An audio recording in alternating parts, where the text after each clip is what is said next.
প্রায় ৪ বছর আগে নির্বাচিত সরকারকে হটিয়ে ক্ষমতা পুনরায় দখল করে নিয়েছিল তালেবানরা। ঝড়ের গতিতে তালেবানদের ক্ষমতা গ্রহণের পর সেখানে থাকা মার্কিন ও অন্যান্য বাহিনী নিজ দেশে ফিরে যায়।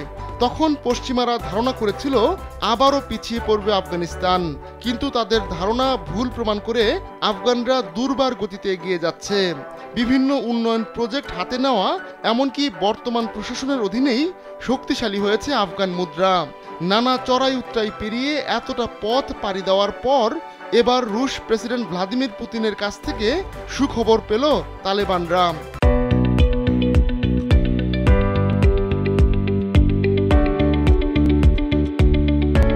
সন্ত্রাসী গোষ্ঠীর তালিকা থেকে গ্রুপটিকে বাদ দিয়েছে রাশিয়া। বৃহস্পতিবার রুশ সুপ্রিম কোর্টের এক রায়ে তালেবানের উপর 2 দশকের বেশি সময় ধরে চলা নিষেধাজ্ঞা তুলে নেওয়া হয়। এই রায় তাৎক্ষণিকভাবে কার্যকর হয়েছে। মস্কোর এমন পদক্ষেপের ফলে তালেবান শাসিত আফগানিস্তানের সঙ্গে রাশিয়ার স্বাভাবিক কূটনৈতিক সম্পর্ক গড়ার পথ খুলে গেল।